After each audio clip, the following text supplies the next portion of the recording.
ओम शांति। 24 सितंबर 2024। बाबा के महावाक्य। मीठे बच्चे, तुम जितना समय बाप की याद में रहेंगे उतना समय कमाई ही कमाई है। याद से ही तुम बाप के समीप आते जाएंगे। प्रश्न। जो बच्चे याद में नहीं रह सकते हैं उन्हें किस बात में लज्जा आती है? उत्तर। अपना चार्ट रखने में उन्हें लज्जा आती। समझते हैं सच लिखेंगे तो बाबा क्या कहेंगे, लेकिन बच्चों का कल्याण इसमें ही है कि सच्चा सच्चा चार्ट लिखते रहे। चार्ट लिखने में बहुत फायदे हैं। बाबा कहते, बच्चे इसमें लज्जा मत करो। ओम शांति। रूहानी बाप बैठ बच्चों को समझाते हैं। अब तुम बच्चे 15 मिनट पहले आकर यहाँ बाप की याद में बैठते हो। अब यहाँ और तो कोई काम है नहीं, बाप की याद में ही आकर बैठते हो। भक्ति मार्ग में तो बाप का परिचय है नहीं। यहाँ बाप का परिचय मिला है और बाप कहते हैं मामेकम याद करो। मैं तो सब बच्चों का बाप हूँ। बाप को याद करने से वर्षा तो ऑटोमेटिकली याद आना चाहिए। छोटे बच्चे तो नहीं होना। भल लिखते हैं हम 5 मास व 2 मास के हैं, परंतु तुम्हारी कर्मेंद्रिया तो बड़ी है। तो रूहानी बाप समझाते हैं यहाँ बाप और वर्षे की याद में बैठना है। जानते हो हम नर से नारायण बनने के पुरुषार्थ में तत्पर हैं व स्वर्ग में जाने के लिए पुरुषार्थ कर रहे हैं। तो यह बच्चों को नोट करना चाहिए। हमने यहाँ बैठे बैठे कितना समय याद किया। लिखने से बाप समझ जाएंगे। ऐसे नहीं कि बाप को मालूम पड़ता है हर एक कितना समय याद में रहते हैं। वह तो हर एक अपने चार्ट से समझ सकते हैं बाप की याद थी या बुद्धि कहाँ और तरफ चली गई। यह भी बुद्धि में है। अभी बाबा आएंगे तो यह भी याद ठहरी ना। कितना समय याद किया वह चार्ट में सच लिखेंगे। झूठ लिखने से तो और ही 100 गुना पाप चढ़ेगा और ही नुकसान हो जाएगा। इसलिए सच लिखना है। जितना याद करेंगे उतना विक्रम विनाश होंगे। और यह भी जानते हो हम नजदीक आते जाते हैं। आखिरी जब याद पूरी हो जाएगी तो हम फिर बाबा के पास चले जाएंगे। फिर कोई तो झट नई दुनिया में आकर पाठ बजाएंगे, कोई वहां ही बैठे रहेंगे। वहां कोई संकल्प तो आएगा नहीं। वह है ही मुक्ति धाम, दुख सुख से न्यारे। सुख धाम में जाने के लिए अब तुम पुरुषार्थ करते हो। जितना तुम याद करेंगे उतना विक्रम विनाश होंगे। याद का चार्ट रखने से ज्ञान की धारणा भी अच्छी होगी। चार्ट रखने में तो फायदा ही है। बाबा जानते हैं याद में न रहने कारण लिखने में लज्जा आती है। बाबा क्या कहेंगे मुरली में सुना देंगे। बाप कहते हैं, इसमें लज्जा की क्या बात है। दिल अंदर हर एक समझ सकते हैं, हम याद करते हैं व नहीं। कल्याणकारी बाप तो समझाते हैं, नोट करेंगे तो कल्याण होगा। जब तक बाबा आए उतना समय जो बैठे उसमें याद का चार्ट कितना रहा, फर्क देखना चाहिए। प्यारी चीज को तो बहुत याद किया जाता है। कुमार कुमारी की सगाई होती है तो दिल में एक दो की याद ठहर जाती है, फिर शादी होने से पक्की हो जाती है। बिगर देखे समझ जाते हैं हमारी सगाई हुई है। अभी तुम बच्चे जानते हो कि शिव बाबा हमारा बेहद का बाप है। भल देखा नहीं है परंतु बुद्धि से समझ सकते हो। वह बाप अगर नाम रूप से न्यारा है तो फिर पूजा किसकी करते हो, याद क्यों करते हो। नाम रूप से न्यारी बेअंत तो कोई चीज होती नहीं। जरूर चीज को देखा जाता है तब वर्णन होता है। आकाश को भी देखते हैं ना, बेअंत कह नहीं सकते। भक्ति मार्ग में भगवान को याद करते हैं, हे भगवान, तो बेअंत थोड़े कहेंगे। हे भगवान कहने से तो झट उनकी याद आती है, तो जरूर कोई चीज है। आत्मा को भी जाना जाता है, देखा नहीं जाता। सब आत्माओं का एक ही बाप होता है, उनको भी जाना जाता है। तुम बच्चे जानते हो, बाप आकर पढ़ाते भी हैं। आगे यह मालूम नहीं था कि पढ़ाते भी हैं। श्री कृष्ण का नाम डाल दिया है। श्री कृष्ण तो इन आंखों से देखने में आता है, उनके लिए तो बेअंत नाम रूप से न्यारा कह न सके। श्री कृष्ण तो कभी कहेंगे नहीं मामेकम याद करो। वह तो सम्मुख है, उनको बाबा भी नहीं कहेंगे। माताएं तो श्री कृष्ण को बच्चा समझ गोद में बिठाती हैं। जन्माष्टमी पर छोटे श्री कृष्ण को झुलाएंगे। क्या सदैव छोटा ही है? फिर रास विलास भी करते हैं तो जरूर थोड़ा बड़ा हुआ, फिर उनसे बड़ा हुआ। वह क्या हुआ, कहाँ गया, किसको भी पता नहीं। सदैव छोटा शरीर तो नहीं होगा ना। कुछ भी ख्याल नहीं करते हैं। यह पूजा आदि की रस्म चली आती है। ज्ञान तो कोई में है नहीं। दिखाते हैं श्री कृष्ण ने कंसपुरी में जन्म लिया। अब कंसपुरी की तो बात ही नहीं, कोई का भी विचार नहीं चलता। भक्त लोग तो कहेंगे श्री कृष्ण हजीरा हजूर है। फिर उनको स्नान भी कराते हैं, खिलाते भी हैं। अब वह खाता तो नहीं, रखते हैं मूर्ति के सामने और खुद खा लेते हैं। यह भी भक्ति मार्ग हुआ ना। श्रीनाथ जी पर इतना भोग लगाते हैं, वह तो खाता नहीं, खुद खा जाते हैं। देवियों की पूजा में भी ऐसे करते हैं, खुद ही देवियां बनाते हैं, उनकी पूजा आदि कर फिर डुबो देते हैं।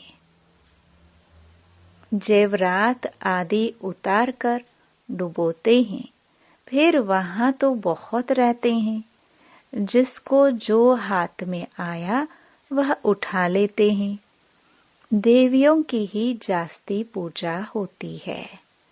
लक्ष्मी और दुर्गा दोनों की मूर्तियां बनाते हैं।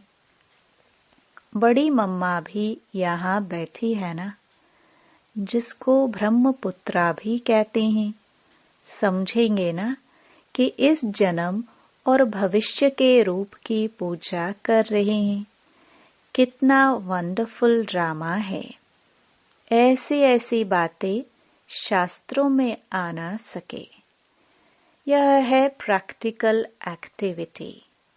तुम बच्चों को अब ज्ञान है, समझते हो। सबसे जास्ती चित्र बनाए हैं आत्माओं के।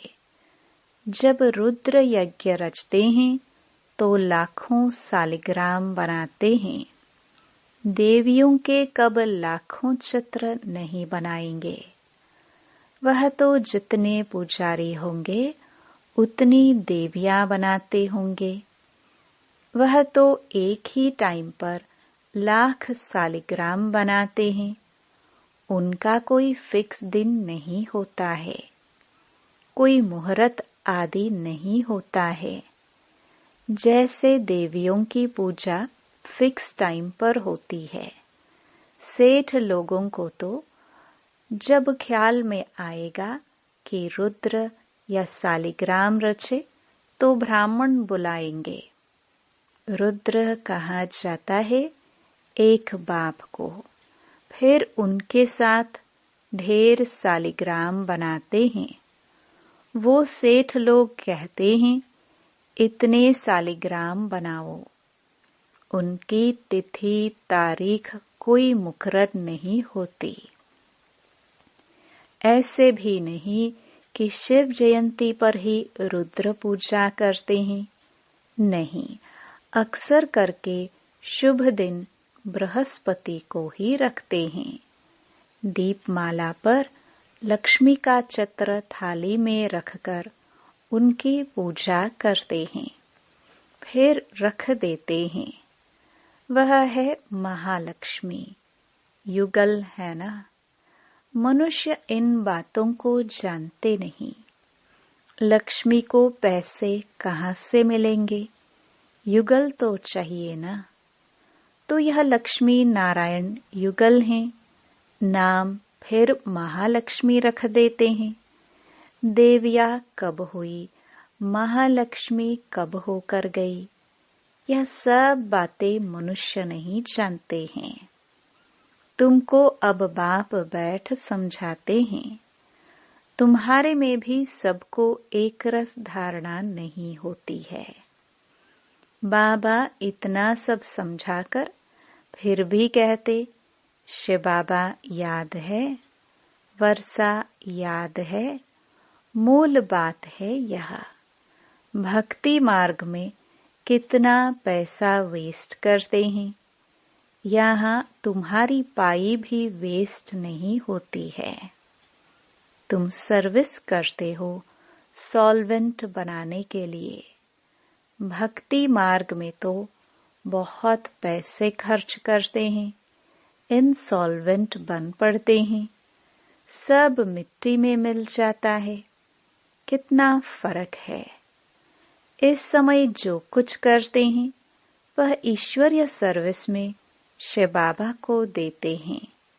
शिव बाबा तो खाते नहीं है, खाते तुम हो।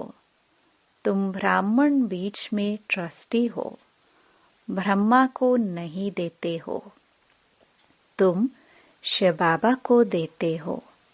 कहते हैं बाबा आपके लिए धोती कमीज लाई है। बाबा कहते हैं इनको देने से तुम्हारा कुछ भी जमा नहीं होगा। जमा वह होता है जो तुम शिव बाबा को याद कर इनको देते हो।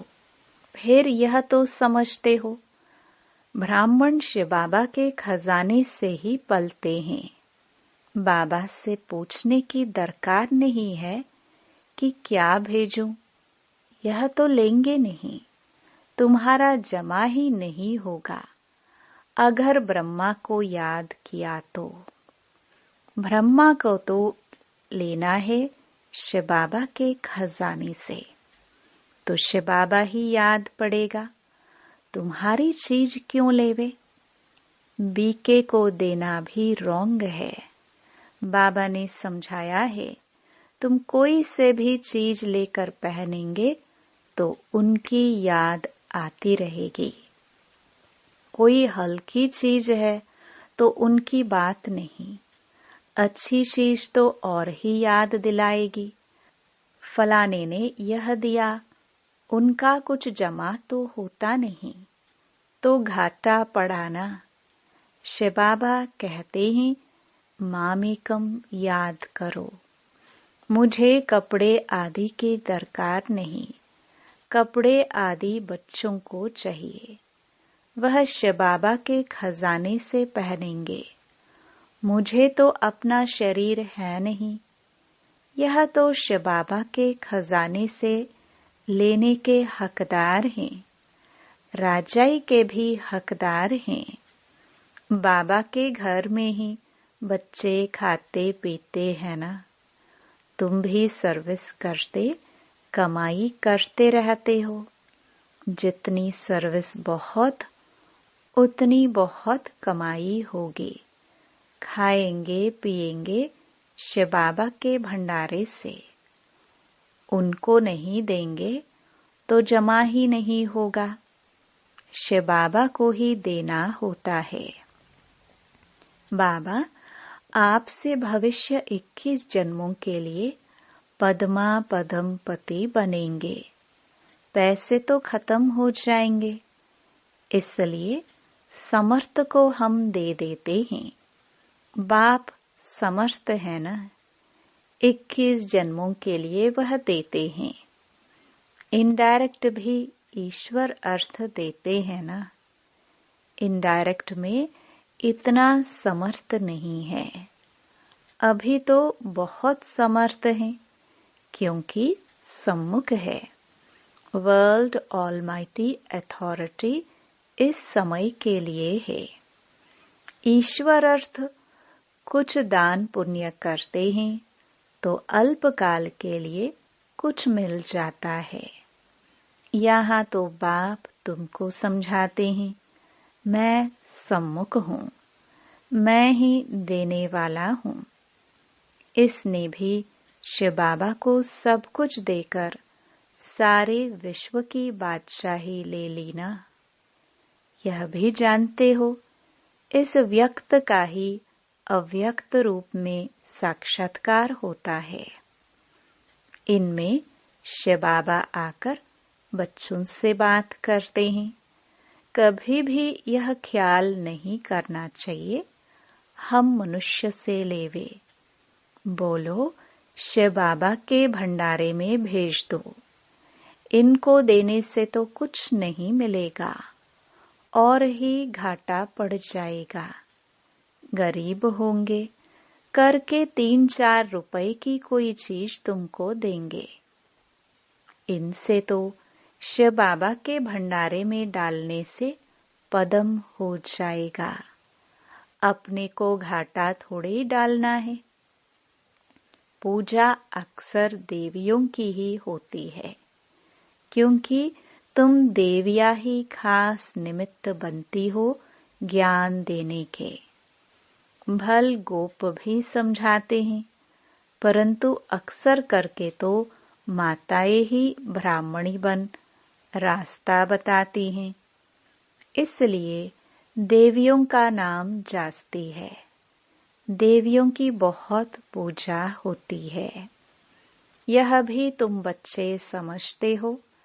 आधा कल्प हम पूज्य थे, पहले हैं फुल पूज्य, फिर सेमी पूज्य, क्योंकि 2 कला कम हो जाती है। राम की डायनेस्टी कहेंगे त्रेता में। वह तो लाखों वर्ष की बात कह देते हैं, तो उनका कोई हिसाब ही नहीं हो सकता। भक्ति मार्ग वालों की बुद्धि में और तुम्हारी बुद्धि में कितना रात दिन का फर्क है। तुम हो ईश्वरीय बुद्धि, वह है रावण की बुद्धि। तुम्हारी बुद्धि में है कि यह सारा चक्र ही 5000 वर्ष का है जो फिरता रहता है। जो रात में है वह कहते हैं लाखों वर्ष, जो दिन में है वह कहते 5000 वर्ष। आधा कल्प भक्ति मार्ग में तुमने असत्य बातें सुनी हैं। सतयुग में ऐसी बातें होती ही नहीं, वहां तो वर्षा मिलता है। अब तुमको डायरेक्ट मत मिलती है। श्रीमद् भगवत गीता है ना, और कोई शास्त्र पर श्रीमद् नाम है नहीं। हर 5000 वर्ष बाद यह पुरुषोत्तम संगम युग, गीता का युग आता है। लाखों वर्ष की तो बात हो नहीं सकती है। कभी भी कोई आए तो ले जाओ संगम पर। बेहद के बाप ने रचयिता अर्थात अपना और रचना का सारा परिचय दिया है।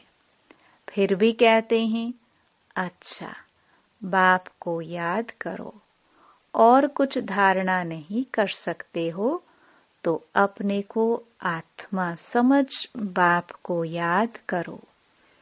पवित्र तो बनना ही है। बाप से वर्षा लेते हो तो दैवी गुण भी धारण करने हैं। अच्छा, मीठे मीठे सिखिलदे बच्चों प्रति मात पिता बाप दादा का याद प्यार और गुड मॉर्निंग। रूहानी बाप की रूहानी बच्चों को नमस्ते। धारणा के लिए मुख्य सार। पहला, 21 जन्मों के लिए पद्मों की कमाई जमा करने के लिए डायरेक्ट ईश्वरीय सेवा में सब कुछ सफल करना है। ट्रस्टी बन शिव बाबा के नाम पर सेवा करनी है। दूसरा, याद में जितना समय बैठते उतना समय बुद्धि कहाँ कहाँ गई यह चेक करना है। अपना सच्चा सच्चा पोता मेल रखना है। नर से नारायण बनने के लिए बाप और वर्षे की याद में रहना है। वरदान, विस्मृति की दुनिया से निकल स्मृति स्वरूप रह, हीरो पार्ट बजाने वाले विशेष आत्मा भव। यह संगम युग स्मृति का युग है और कलयुग विस्मृति का युग है। आप सब विस्मृति की दुनिया से निकल आए। जो स्मृति स्वरूप हैं वही हीरो पार्ट बजाने वाली विशेष आत्मा है। इस समय डबल हीरो हो, एक हीरे समान वैल्यूबल बने हो, दूसरा हीरो पार्ट है। तो यही दिल का गीत सदा बजता रहे कि वाह मेरा श्रेष्ठ भाग्य। जैसे देह का ऑक्यूपेशन याद रहता है, ऐसे ये अविनाशी ऑक्यूपेशन की मैं श्रेष्ठ आत्मा हूँ याद रहे, तब कहेंगे विशेष आत्मा। स्लोगन, हिम्मत का पहला कदम आगे बढ़ाओ तो बाप की संपूर्ण मदद मिलेगी। ओम शांति।